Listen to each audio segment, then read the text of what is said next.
Ririn. Ya, bentar Kak. Ririn. Gimana?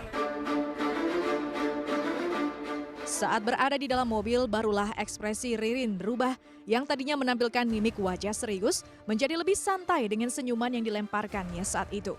Memang, sebelum Ririn dibawa ke BNN, Polres Jakarta Barat telah menggelar konferensi pers yang beragendakan penjelasan kronologi dan hasil pemeriksaan sementara kepada 2 orang berinisial DN dan ITY.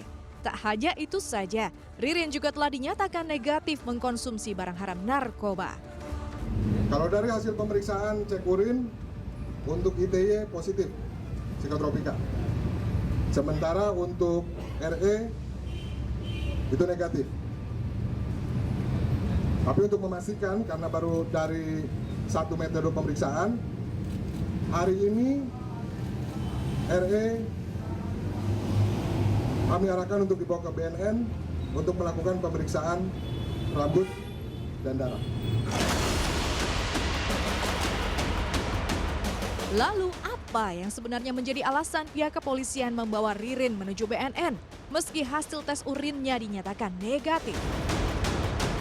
Memang kami menunjukkan pemeriksaan ini dilakukan secara transparan, ya. Karena kalau dari salah satu keterangan disebutkan dari saudara ITY bahwa setengah butir dari yang digunakan itu diberikan kepada saudari RE. Tapi di dalam pemeriksaan urin itu kemarin hasilnya negatif. Ini mungkin kadarnya terlalu kecil atau hal-hal lain, maka itu untuk memastikannya apakah benar saudara RE ini menggunakan psikotropika atau tidak, itu kami adakan uji yang lain. Selain penjelasan mengenai kronologi penangkapan dan penemuan barang bukti yang berupa puluhan pil Happy Five, ada penemuan lainnya yang cukup mengejutkan. Saat penggeledahan dilakukan di kediaman RE, ternyata ada ditemukan pil Xanax yang merupakan psikotropika golongan 4. Kami juga melakukan penggeledahan di kediaman saksi RE.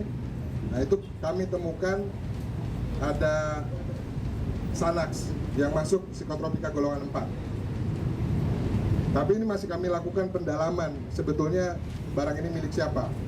Karena kami temukan itu bersamaan dengan obat-obatan yang merupakan milik mantan suaminya RE.